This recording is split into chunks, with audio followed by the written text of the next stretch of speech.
Bonjour chers amis, frères et sœurs, enfants. Nous voilà dans cette nouvelle émission Pain vivant pour moissonneurs. Les émissions sont placées sur YouTube sous le nom de Pain vivant pour moissonneurs. Ce sont des petites courtes émissions pour nous motiver à l'évangélisation. Prions. Père, ouvre nos cœurs à ta parole.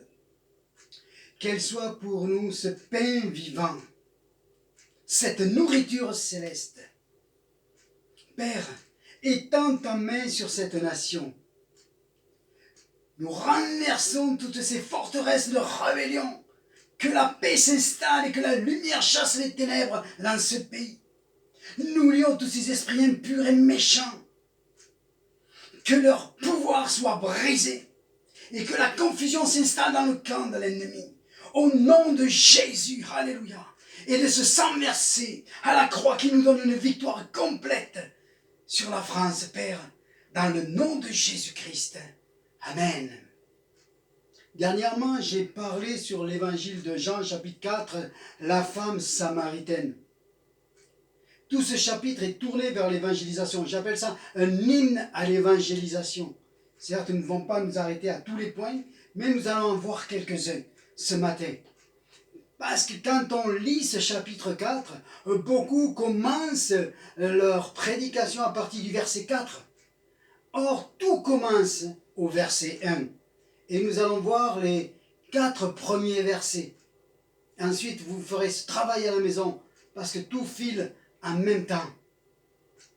Amen. Donc, il est dit ceci dans Jean chapitre 4, premier verset. Les pharisiens entendirent: Jésus a plus de disciples que Jean, et il baptise plus que Jean. Mais en fait, Jésus ne baptisait personne. Seuls ses disciples baptisent. Quand Jésus apprend ce qu'on raconte, il quitte la Judée et il retourne en Galilée. Pour cela, il doit traverser la Samarie. Lorsque Jésus apprit que ce bruit était parvenu, ça c'est une autre version, lorsque Jésus apprit que ce bruit était parvenu aux oreilles des pharisiens, il quitta la Judée et retourna en Galilée. Il lui fallait traverser la Samarie. À cette époque-là, aucun juif ne traversait la Samarie. Ils préféraient contourner plutôt que de passer en Samarie parce que pour eux, c'était un peuple maudit. Amen. Et donc, Jésus, lui, après toutes ces discussions, car voilà la cause du départ de Jésus, ce sont les discussions qu'il y avait au sujet des baptêmes, au sujet de toutes ces choses-là. Et Jésus, comme il nous le dira à travers la bouche de l'apôtre Paul, il n'aime pas nos discussions. Et donc Jésus part. Et il n'a pas fait le tour cette fois-ci.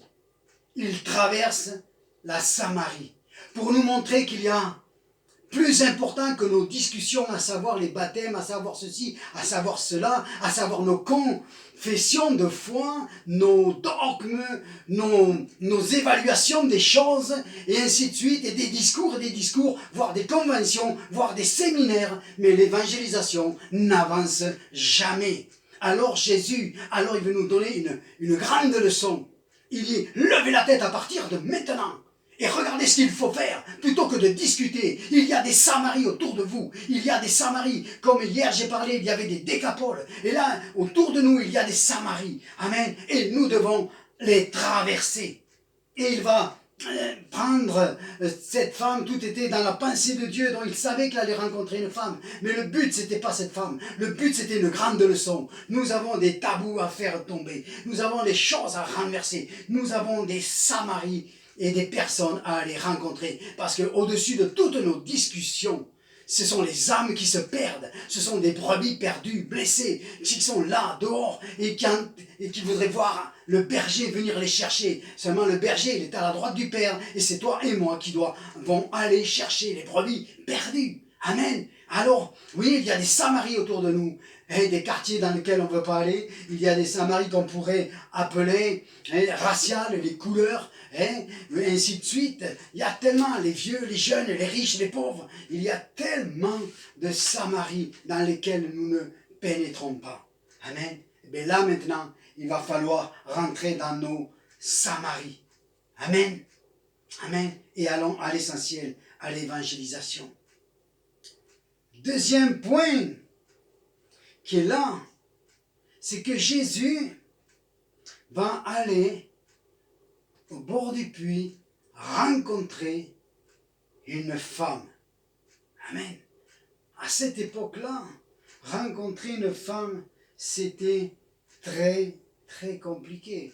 Les lois, les traditions familiales, il n'était pas question qu'un homme, surtout qu'un rabbi, puisse parler à une femme. Jésus fait tomber ce tabou. Il va et il y adresse la parole à elle, la Samaritaine. Amen. Et surtout aussi, il y a un petit détail qu'on pourrait remarquer, c'est que souvent les rencontres amoureuses pouvaient se placer au bord d'un puits. Nous avons l'exemple de Moïse qui rencontrera Séphora sur la margelle du puits. Nous avons Isaac qui va rencontrer Rebecca et Jacob qui rencontrera sa Rachel. Amen. C'est pour cela que les disciples étaient très très étonnés de le voir parler à une femme, mais ils n'osaient rien lui dire. Amen. Mais dans la Bible, il ne nous est pas interdit d'aller vers le sexe opposé pour lui parler de Jésus, ou même d'aller visiter quelqu'un. Amen. L'exemple qui nous est donné, c'est l'exemple de Élie. Il ne nous est pas dit qu'il a péché avec la veuve de Sarepta. Élisée qui allait chez cette jeune femme qui avait construit une chambre au-dessus de la maison. Non. Si tu es né de nouveau, tu es comme Joseph. Tu ne veux pas pécher contre Dieu. Tu restes fidèle à ton épouse. Tu restes fidèle à ton engagement. Amen. Amen. C'est ça qui est important. Et ensuite, nous avons ce verset de Proverbe. Ce que tu crains, c'est ce qui va t'arriver. Alors, à force de craindre de tomber, tu vas tomber parce que tu le crains tellement. Mais si tu le crains, peut-être aussi qu'il faudrait arrêter de regarder la télévision et de voir toutes ces images plus ou moins perverses que tu as fait rentrer et qui ont souillé ton âme et ton esprit. Et c'est peut-être pour ça qu'il y a aujourd'hui des fois beaucoup de chutes retentissantes. Mais qu'est-ce que nous mettons dans la tête? Il faut mettre la parole de Dieu, pas les images de la télévision. Amen. Allons vers ces femmes. Amen. Et puis, ce que nous voyons aussi dans ces barrières à faire tomber, Jésus, quand il est allé voir cette femme, il a discuté avec amour, il n'a pas accusé de rien, il n'a pas traité de pécheresse, rien. Une discussion, et il s'est révélé comme le Messie, le Fils de Dieu attendu. Cette femme, on pourrait dire, elle est née de nouveau par le processus de l'amour. Alors que la veille, Jésus était avec Nicodème, le religieux, celui qui connaissait la Bible par cœur, vous savez. Et Jésus, gentiment évidemment, parce qu'il parlait toujours avec sagesse, mais il va quand même dire à cet homme, tu connais la Bible, tu connais la loi, mais mon grand, tu ne connais rien, il te faut naître de nouveau.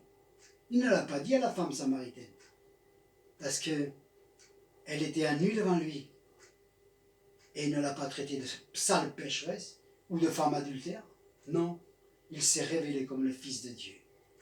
Mais nous allons rencontrer, là aussi, des hommes religieux, des hommes remplis de philosophie et de toute théorie et tout un tas de choses comme cela. Alors là, voyez-vous, nous devons être fermes dans nos mots, même s'ils sont dits avec douceur et avec amour. Mais ces hommes-là, il faut leur dire qu'il faut naître de nouveau et que tout ce qu'ils ont rentré dans leur tête n'est pas juste et souvent est bien faux et loin de la parole de Dieu et loin de Dieu. Alors, il te faut faire table rase, né de nouveau. Et rencontre le Sauveur. Voyez-vous, ça c'est le parcours de l'évangélisation. Amen. Et nous allons arrêter là. Et je voudrais que vous puissiez continuer. Comment, à un moment donné, les disciples vont venir et qu'ils sont étonnés de le voir discuter avec une femme. Et puis, Eux, ils sont en train de se soucier du sandwich et du repas de midi. Et Jésus, il dit, j'ai une autre nourriture. J'ai une autre nourriture. C'est celle de faire la volonté de mon Père. Et qu'est-ce que Jésus venait de faire? Il venait d'évangéliser une femme.